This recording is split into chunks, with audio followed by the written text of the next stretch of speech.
Hello there and welcome to this brand spanking new edition of 5-Round MMA. My name is Alex Ramirez, and if you're watching the YouTube feed or on 5roundmma.com, you will notice that we are a man short today. Albert Cita is not here, but always... But we have the best looking staff on here.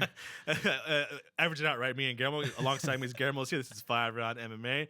Got a awesome packed show for you today. I think the world is still reeling from UFC 173. We have a new bantamweight champion in TJ Dillashaw. If you had told me last week that we would be meeting here this week and say as TJ Dillashaw's new champion, I would have called you a bold-faced liar. Yeah, I know. It was hard for me to believe my own self because I was leaning towards TJ Dillashaw, but I was like, man, am I really that dumb to go against Henderson Barao? Yeah. And look what happened. And speaking of you being dumb, even though he's not with us in person, he's with us in spirit and on the phone.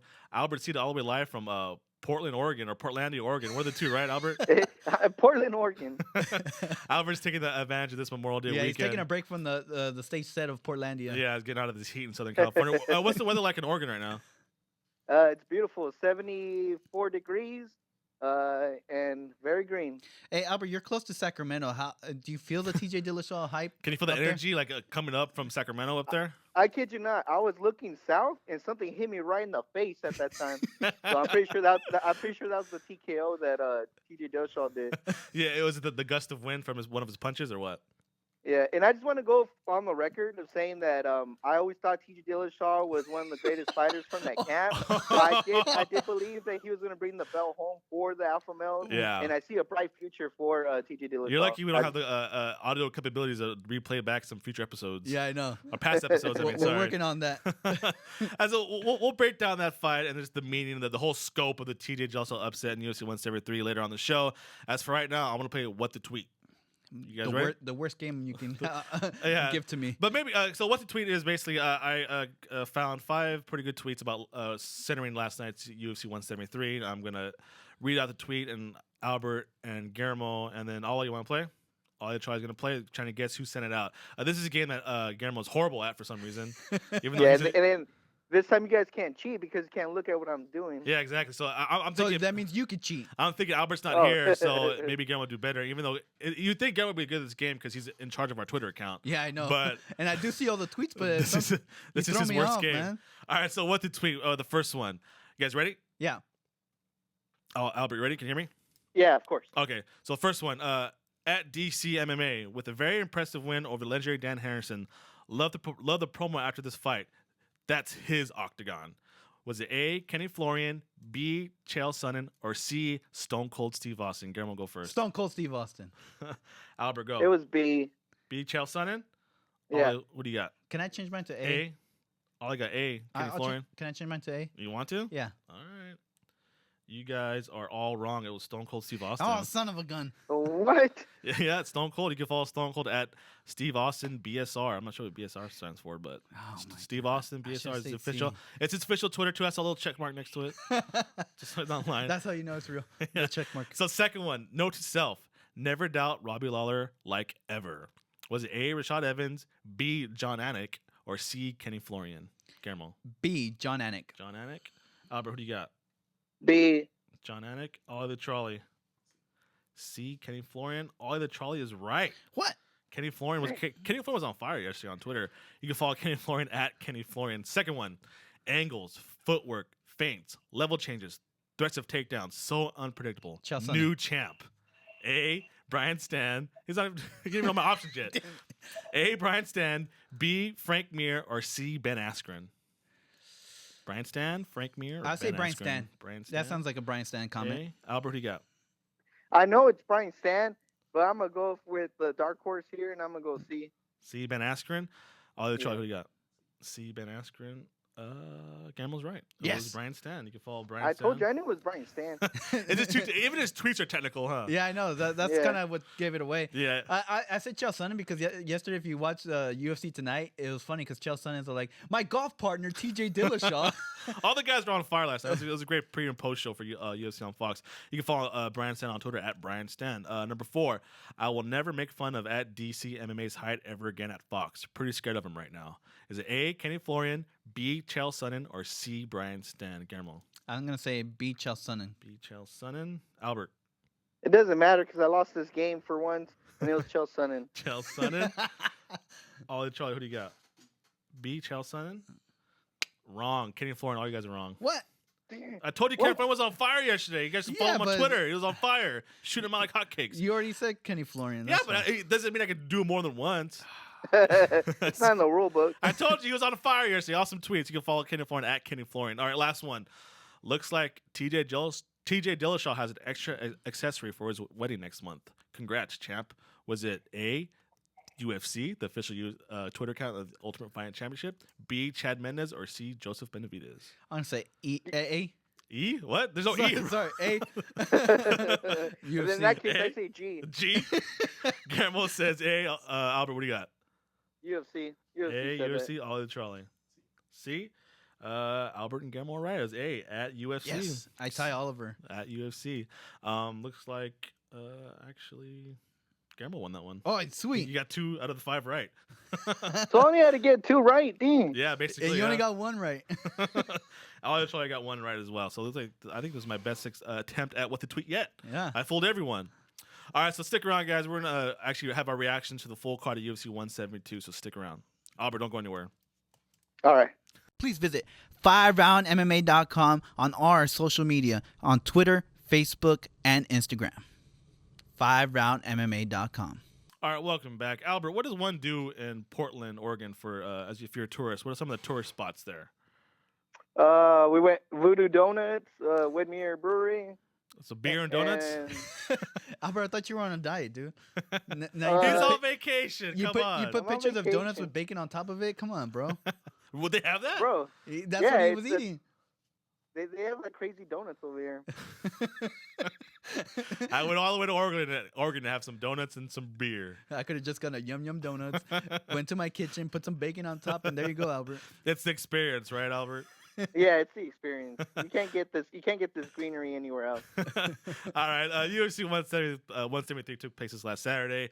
Obviously, the world is still shocked. I mean, unless you're an alpha male, you're not really shocked, right? No, TJ Dillashaw TKO's Henderson Barao to win the UFC Bantamweight Championship. That was the icing on the cake for the main event. But also, a couple of things I want to ask you about the card.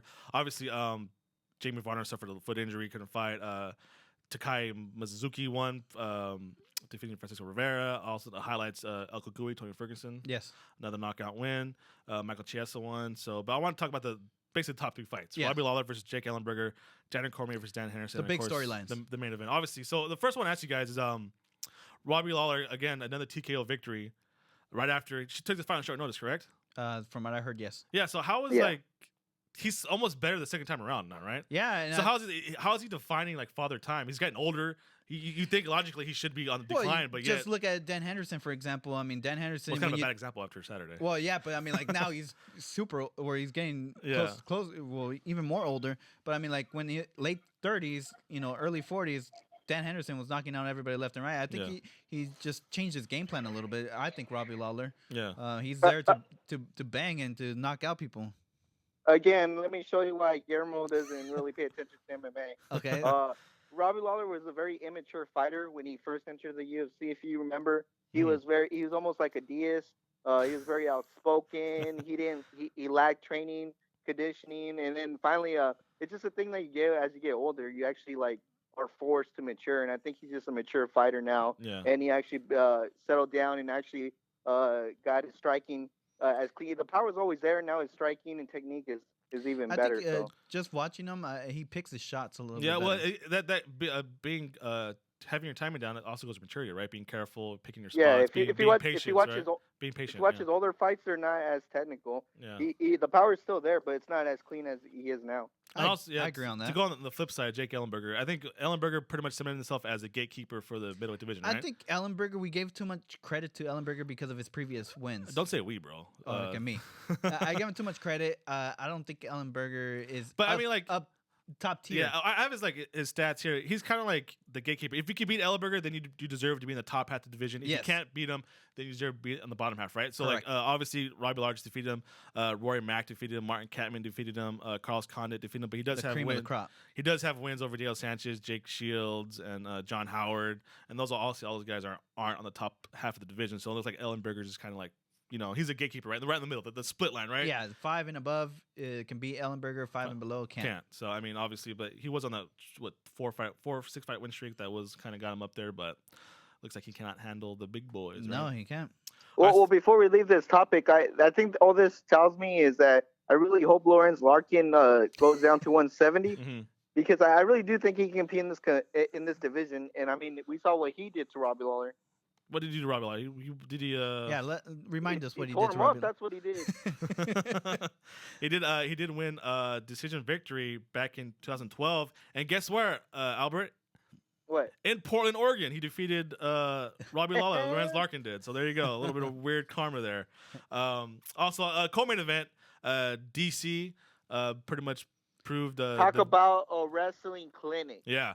He proved the He Vegas shut me up. argument. I really thought, Dan Henderson Dude, would be a little. I have never seen. It wouldn't be so I have never one-sided. seen such beautiful wrestling. Yeah, even I've never seen such beautiful. That guy, what's mind blowing to me is the guy he did it on. Yeah. Dan Henderson is no slouch as a wrestler. he's but an Olympic this guy was wrestler like, too. Yeah. But he was putting on a wrestling clinic. He was doing takedowns that I think you only do during practice. Yeah, no, even said too because like during the takedowns, the names like I don't think Rogan and Goldberg didn't have the names for it. Like so, if you follow like Ben Askren, he was tweeting, "Oh, that's a sidestep, sweeping leg, takedown, or something like that." Like Ben Askren was tweeting out the technical names for all the takedowns during the DC fight. I bet you Ben Askren was doing backflips at that match. Yeah, he was going that just bumped him up. Go on his Twitter timeline and you'll see that he was like just giving all the technical names for takedowns and like obviously I just prove really that wrestling wanted- can win in the UFC. Out of this fight, I just really wanted Dan Henderson to test DC's chin. That's Yeah. what I really wanted to see. I mean, it's kind of hard when you're on your back the whole time. Yeah, So and that's what. So basically, now the biggest question now, DC one cut the awesome promo after the fight, Yeah. saying John Jones, you can't run from me no more. I'm like the guy in the bracket, you can't escape. This is my octagon. He clearly said he's gonna wait, and that's the right move. but should he wait though? That's my question. yes, Should he wait? he should wait. 100% right. Yeah, because right now there's no doubt in anybody's mind that after the Gustafsson versus Jones fight, that DC is the next in line, no matter what. Okay, but Albert and Guillermo, Chael Sonnen brought this point up too. Jones and Gustafsson 2 ain't not gonna take place till September. Yes. Which means if that's gonna be another war again. Those guys are gonna be out for what till 2015. Yeah. So we're barely in May. The only thing I can see is That's like what 7th-month layoff, 8-month layoff. there's more to lose with him taking another fight than him to gain. Yeah. So unless he takes like a little, how do I say, someone not in the top A 5. Patrick Cummins fight again? Yeah, So something the one like that hurt his standings though, like he's beating up guys. You gave Glover Teixeira a hard time for beating up guys he doesn't deserve to. Yeah, but Glover Teixeira didn't have a fight against Dan Henderson to face John Jones. He fought Maldonado to face John Jones. True. Well, Albert, what do you think? Even though Let me his, break it down. okay, Let go me break ahead. it down for you. Yeah, everybody always says that because everybody always wants the title shot. I mean, who doesn't want to call out the champion and who doesn't want to fight for the title? Mm. But I think in reality, what's going to happen is he's going to face Glover Teixeira, and it's gonna probably be closer to the John Bon Jones fight than we think, just in case one of them gets hurt, and then maybe DC can step in. And Because there's always that chance that someone might get hurt, and we've seen what happened before when John Jones got hurt, the whole card fell apart. Yeah. I totally agree with Albert because in I didn't matchup wise, even think about Glover Teixeira. It's a good point. matchup wise, DC versus Glover Teixeira favors DC. So. Even on the post show, they what about Rashad Evans? What about Anthony Johnson? Yeah, those are good fights, but I'm gonna wait. But I didn't even think about Glover Teixeira. I don't think they even mentioned his name last And night. I think that's a good point too. That maybe have the fight the same card as John Bon Jones versus Gustafsson. or like a month apart where you could kind of do, because I think it's like a long time. I mean, like, and Yeah. DC's a guy. I mean, obviously he's a professional and he coaches every day, and like he's gonna keep his weight in check. But like, you really want him to stay around the 220 mark the whole. But I would 8 have months. it on the same card just in case, let's say John Bon Jones doesn't fight or unless he pulls out. Then you have Gustafsson versus DC for the interim belt. I know he wants the belt. I know he's been calling him out, but I think it's just like a long time to wait. Yeah, And Chelsea brought the point too. What if Gustafsson wins? Won't they have a rematch? that's true too. Yeah. It's kind of like I think he should take another fight in the meantime. Not something as low as a Patrick Cummins, but maybe like Albert Glover Teixeira might work. Might make sense. Just keep him fresh. I mean, you got to stay active. And then before we leave this too, I just want to point out that DC, if you really pick apart this fight, look how smart he was. That he approached it as a wrestling match rather than anything else. Yeah. Because Dan Henderson was thinking nothing but striking, and he's all like, "Oh, if he wrestles, it's okay. I'm a wrestler too." And I think it was a beautiful strategy to be like, "Okay, you think you're a wrestler, but let me show you how I wrestle." Yeah, that's a good point. All right, so I want to jump up to the main event now. TJ Dillashaw versus Henderson Barao. Albert, I know you made the point that you always thought TJ Dillashaw was the best fighter in Oh the Alpha yeah, males. yeah. Yeah. I'm pretty sure I was. What happened to Justin Joseph Benavidez? What happened to Chad Mendes? Chad Mendes, Money Mendes, come on. No, man, I always thought it was TJ Dillashaw, to tell you the truth. You just said last week. You're Yeah, lucky we can't see your face right now because you're a horrible liar. You have a horrible tell. You said TJ Dillashaw didn't even deserve this title shot. His eyes probably Brown. twitching right now. Oh, yeah, I thought TJ was the best fighter. every chance I get, I see the alpha male workout, and TJ Dillashaw is always going the hardest. He's always doing the cleanest strikes. I always knew TJ Dillashaw. You know, was gonna win. that's actually a great point because I want to talk to you guys about even Guillermo too because he has like the most collegiate athlete experience of all of us. What's the difference between a fighter, an athlete who's running on pure athleticism and skill, but then a guy who's extremely coachable? Because I kind of think like maybe out of all the guys in the camp, maybe for some reason Dwayne Leg was able to reach Dillashaw just a little bit, more than other guys. Because if you saw in the corner, like he was, what I tell you, all right, coach, move my feet, exactly. So maybe Dillashaw just super coachable, and that's why he was able to win. Yeah. I mean, have you experienced guys who are just super coachable and that they listen to the coach? Everybody always told me I was very coachable. The thing is, as you get into coaching and stuff like that, people have different strategies because they see weaknesses and things like that, and so they're trying to help you out to exploit those weaknesses. And if you have someone coachable, you might not have the best talent in the world, but if you put yourself in those positions, you're going to be successful. Yeah, but do you think that's kind of the key? Like maybe Dillashaw might not be the best fighter in the camp, but he maybe was the most coachable, and that's why he won the title. No, I'm gonna tell you exactly what he won. It was amazing. It was his mentality. A lot of people go into title fights with hype. The hype kind of gets them, whatever. But that's technically TJ Dillashaw fought a championship fight the way everybody should fight a championship fight, where it's like where you have everything to lose and everything to gain. You might as well go out there and go for broke. Yeah, that a lot of people get scared and don't go all out on it. Even you see like those boxing matches, whatever. It's like the 10th, 11th round. These guys already lost. You might as well go for it, but they don't. Or the last 10 seconds of the boxing I agree round. a little bit to that. I agree a little bit to that part because if you saw the fight round one, TJ Dillashaw was aggressive from the beginning, and that he went for broke. And when he rocked Barao, I think that changed the whole complexity of the whole fight. That was the tone of the whole fight from there on. So basically, for Dillashaw, can we sum it up as the aggressiveness and listen to your coach? Yeah. So that's what did Barao do wrong in this fight? How did he lose his fight? He was overall favorite. He was getting mad at Dillashaw for saying that Dillashaw was, I'm on your level as a striking wise, and apparently he isn't because Dillashaw was higher on the striking level last night on Saturday. I felt a little frustration, maybe a little bit. Barao? Yeah, and maybe questioning himself how do I say, deny the advantages that TJ Dillashaw was demonstrating. Yeah, you think he's going too lightly? I think so too. I think that's part of the problem. Well, luckily I took a couple of psychology classes, and I remember my professor specifically saying one of the worst things you can get is shock.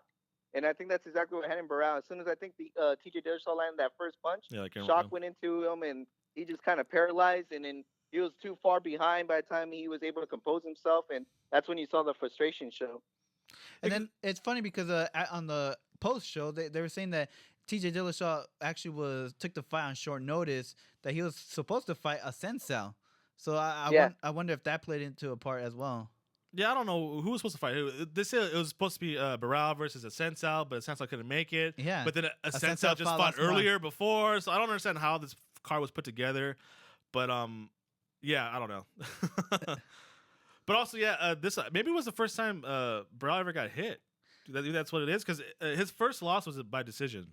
Mm-hmm. And then obviously this is the second loss of his career.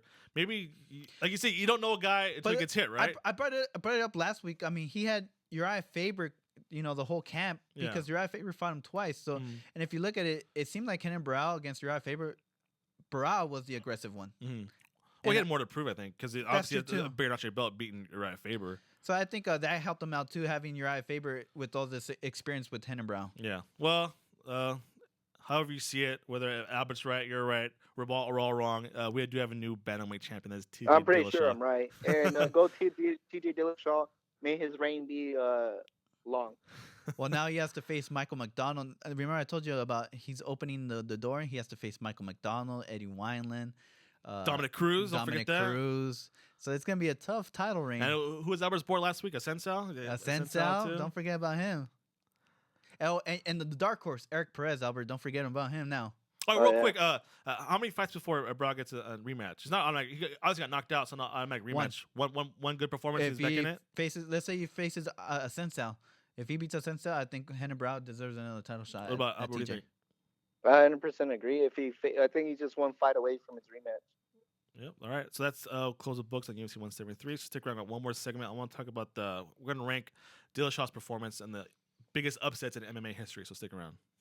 Please visit 5roundmma.com on our social media on Twitter, Facebook, and Instagram. 5roundmma.com. All right, welcome back. This last segment, I want to have a little fun to maybe touch our MMA history knowledge. Obviously, nobody expected TJ Dillashaw to defeat Henry Barao, and let alone the fashion that he did. Yeah. Some are saying it's one of the biggest upsets in MMA history. Some saying, I think because the way he dominated the fight, maybe it's not too much of an upset. Yeah. But on the top of your guys' head, what are some of the biggest upsets in MMA history? Well, to me, it's still number one. It has to be Chris Weidman over Anderson Silva. first It has fight? to be, yes, the first fight. Not the second one. The second one was kind of like a fluke. He said it. He said a fluke. It He was said an injury. He said it. You can't. He said it was a fluke. Albert, did you get that? Yeah, I got it. I got it recorded on my end too.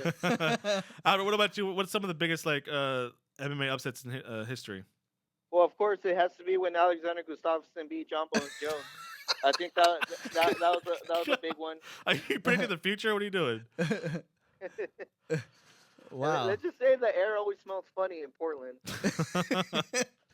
Well, obviously, Guillermo touched on Chris Weidman defeated Anderson Silva. What about Matt Serra versus GSP? That was pretty shocking, too, right? But at the time, how do I say, GSP wasn't to the level that everybody sees him today. Yeah.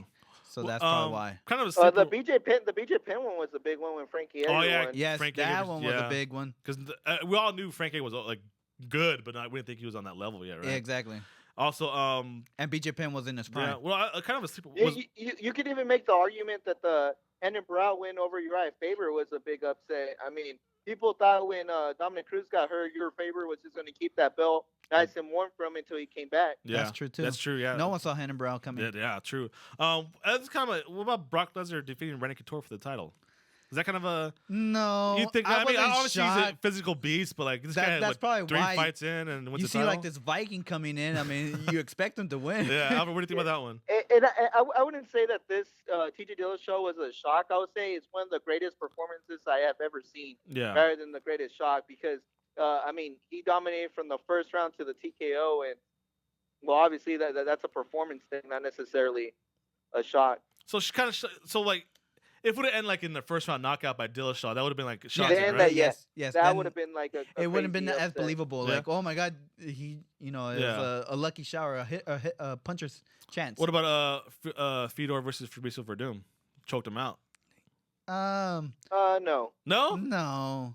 You guys, that wasn't an upset to you guys? No, because I thought it was, to me it's more Dan Henderson knocking out That came after though. Yeah, but to me, I was more shocked on that one than I was Verdum. True. Also, like I said before, this is the only time I agree with Dana White.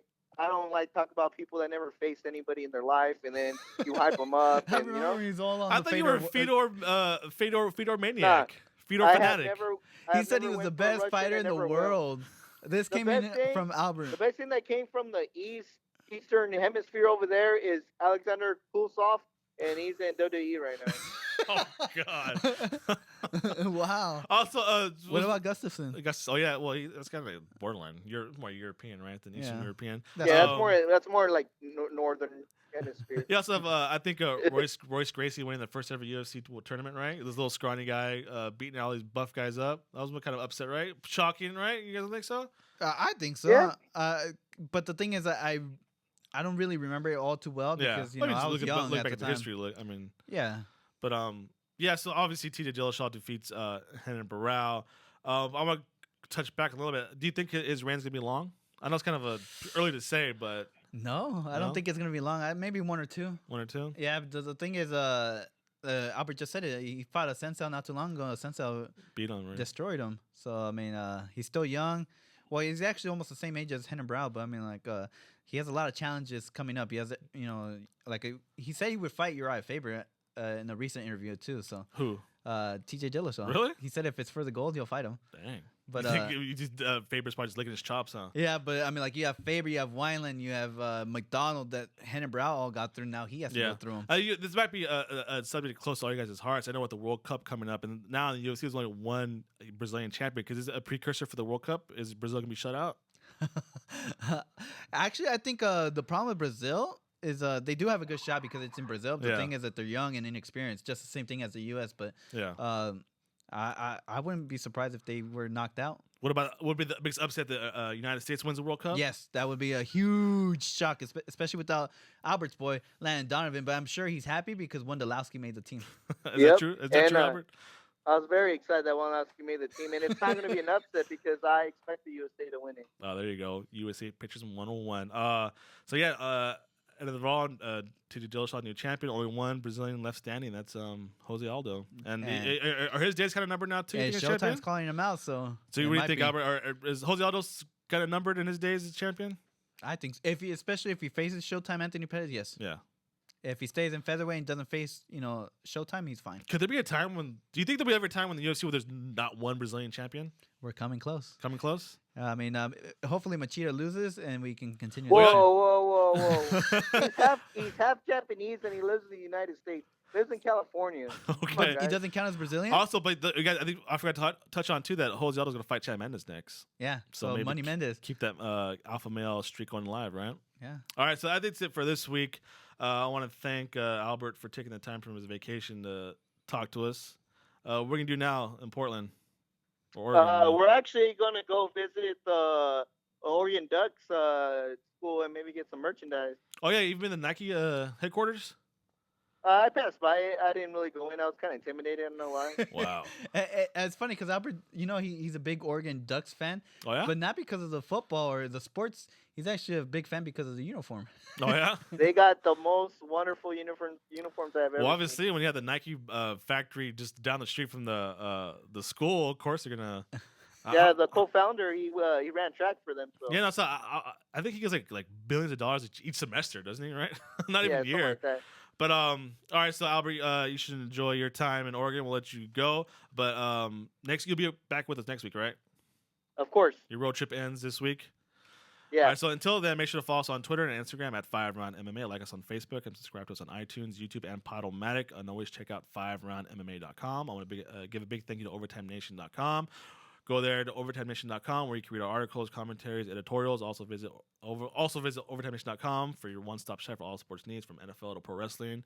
And then I'm pretty sure all of the Charlie and Guillermo get up on the World Cup coming in a couple weeks, right? Yeah, what I want to do is take each player so everybody gets to know them. So for the Team USA, I'm saying. Player profiles? Yeah, player profiles. I mean, I'm pretty sure people have seen the main, like Michael Bradley, Clint Dempsey. Everybody knows their biography. Yeah. Let's try to look at everybody that made the 23-man roster. Also, you can also follow Overtime Nation on Twitter at overtime_nation. I also wanted a big thank you to Rockin' Green Soap. But before we get to that, I'll try who's today's Rockin' Green Super Clean Star of the show. Steven Rosal. He points to Steven Rosal Records. I called him from Portland. I don't win. You lost took the in time. what the tweet, bro. But honestly, you are coming in pretty clear now. I hear you perfectly Yeah, good in my headphones. I So think that's all credit to Steven did a Rosal. very good job today. As always, Rockin' Green Super Clean Star of the show is brought to you by Rockin' Green. Please visit rockandgreensoap.com for a full line of eco-friendly soaps and detergent. And follow them on Twitter at rockandgreensoap.com. And a big thank you to Redemption Martial Arts. The RMA is a non-profit organization committed to anti-bullying awareness. Please visit redemptionmartialarts.com to see how you can join the movement to stop bullying. And follow them on Twitter at redemption_MA and rise up against bullying. Albert, you want to give your send-aways from Oregon? Yeah, I just want to thank our executive producer, Guillermo Cita, our engineer, Ollie the Trolley, our sound engineer, Steven Roswell, with Roswell Records, Looking and pretty clean Go today. Ducks. Quack, quack. Quack, quack. Kermit the Crop. You ruined Guillermo's outro.